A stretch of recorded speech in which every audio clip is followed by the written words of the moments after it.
Hi అండి. నమస్తే. నేను మీ Lakshmi. Welcome back to our channel.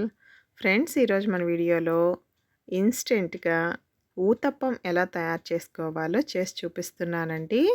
మనము పప్పు నానబెట్టే పని లేకుండా అప్పటికప్పుడు ఈ ఊతప్పం మనం తయారు చేసుకోవచ్చు. చాలా సాఫ్ట్‌గా, చాలా టేస్టీగా ఉంటుందండి. ఇప్పుడు ఊతప్పం ఎలా తయారు చేయాలో చూసేద్దాం. ముందుగా ఒక మిక్సీ జార్ తీసుకొని దానిలోకి ఒక కప్పు ఉప్మా రవ్వ తీసుకోవాలి. బొంబాయి రవ్వ అంటారు కదండీ! ఉప్మా చేసుకునేది ఆ రవ్వ.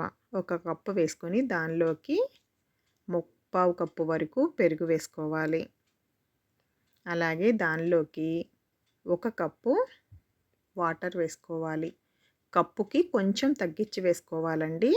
కప్పు మీద వేసుకొని తర్వాత రుచికి సరిపడినంత సాల్ట్‌ని యాడ్ చేసుకొని ఇప్పుడు మూత పెట్టేసుకొని మెత్తగా గ్రైండ్ చేసుకోవాలి.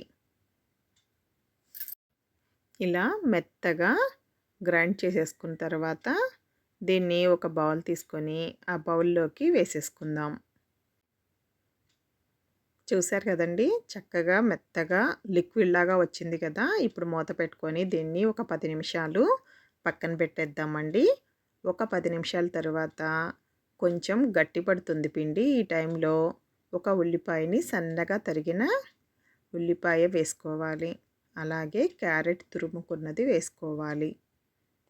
అలాగే దానిలోకి 2 పచ్చిమిరపకాయలని సన్నగా కట్ చేసుకున్నవి వేసుకోవాలి. అలాగే అల్లము సన్నగా తురుముకున్నానండి. మీకు కావాలంటే సన్న ముక్కలు కూడా వేసుకోవచ్చు. అలాగే ఇప్పుడు ఒక స్పూను జీలకర్ర యాడ్ చేస్తున్నాను. ఇవన్నీ వేసిన తర్వాత గరిటెతో మొత్తం పిండిలో కలిసేలాగా కలుపుకోవాలి.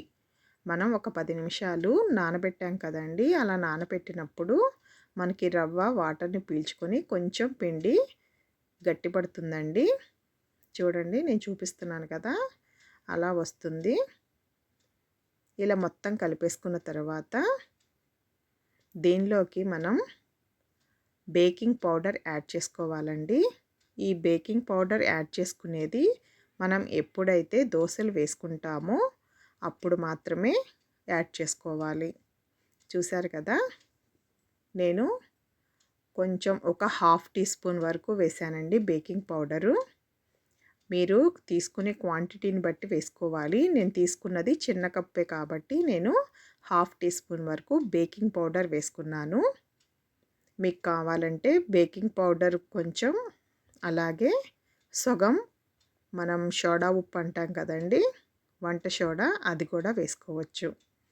ఇప్పుడు మనం బేకింగ్ పౌడర్ వేసిన తర్వాత ఒకే సైడ్కి నేను చూపిస్తున్నట్టు కలుపుకోవాలండి. అలా కలిపేసుకొని పక్కన పెట్టేసుకుందాం. ఇప్పుడు స్టవ్ వెలిగించుకొని ప్యాన్ పెట్టుకున్నానండి. ప్యాన్ హీట్ ఎక్కిన తర్వాత మనకి ప్యాను బాగా హీట్గా ఉన్నప్పుడు మనం ఈ పిండిని వేసుకోవాలండి. మనం ఊతప్పం వేసుకుంటున్నాం కదా! కొంచెం లావుగా వచ్చేలాగే వేసుకోవాలి. ఇలా మనం వేసుకున్న తర్వాత బబుల్స్ లాగా అట్లా ఫామ్ అవుతాయండి. అలా బబుల్స్ లాగా ఫామ్ అయిన తర్వాత కొంచెం మనం నూనెని యాడ్ చేసుకోవాలి. వేసుకొని ఇప్పుడు మూత పెట్టేసుకొని కొంచెం సేపు ఉడకనివ్వాలండి. మనం స్టవ్ ఫ్లేమ్ని లోలో పెట్టుకొని ఉడికించుకోవాలి. మనకి బబుల్స్ అన్నీ ఫామ్ అయిన తర్వాత మాత్రమే లోలోకి షిఫ్ట్ చేసుకోండి. అట్లా మార్చుకొని చక్కగా రెండు పక్కలా కూడా కాల్చుకోవాలండి. మనం మూత పెట్టేసుకొని కొంచెం కాలనిద్దాము. ఇప్పుడు మూత తీసి వేరే సైడ్కి తిప్పుకుందామండి. ఒక సైడ్ కాలిపోయినట్టుంది. ఇప్పుడు వేరే సైడ్ తిప్పేసుకుందాము. చూసారు కదా! ఇప్పుడు ఇటు కూడా మీకు కావాలంటే కొంచెం ఆయిల్ వేసుకోవచ్చండి. ఇటు సైడ్ కూడా చక్కగా కాల్చుకొని ఒక ప్లేట్లోకి తీసేసుకుందాం. ఇలాగే మిగతా దోసలను కూడా వేసేసుకోవాలండి. ఇది మనకి ఇంట్లో పిండిలు లేనప్పుడు అప్పటికప్పుడు ఏదైనా చేసుకోవాలి అనుకుంటే కనుక ఇన్స్టెంట్గా ఇలా రవ్వతో మనం ఊతప్పం తయారు చేసుకోవచ్చండి. చాలా రుచిగా ఉంటుంది. తినడానికి కూడా చాలా సాఫ్ట్‌గా గూడా ఉంటుందండి. స్పాంజ్ లాగా వస్తుంది. చాలా బావుంటుందండి. దీనికి కాంబినేషన్‌లో మీరు టమాటా చట్నీ చేసుకుంటే చాలా టేస్ట్ బావుంటుందండి. నేను వంకాయ టమాటా పచ్చడి చేశాను. దాంతోనే తిన్నాము. అది కూడా చాలా బావుంది. ఇలా మన దగ్గర ఏ పిండిలు లేనప్పుడు ఇన్‌స్టంట్‌గా అప్పటికప్పుడు చేసుకోవాలంటే ఇలా ఒకసారి ట్రై చేయండి. ట్రై చేసి మీకెలా కుదిరిందో నాకు కామెంట్ చేయండి. మీకు ఈ వీడియో నచ్చినట్లయితే గనక తప్పకుండా ఒక లైక్ చేయండి. అలాగే మీ ఫ్రెండ్స్‌కి షేర్ చేయండి. మరిన్ని టేస్టీ రెసిపీస్ కోసం మన ఛానల్‌ని తప్పకుండా సబ్స్క్రైబ్ చేసుకోండి. Thank you. Thanks for watching.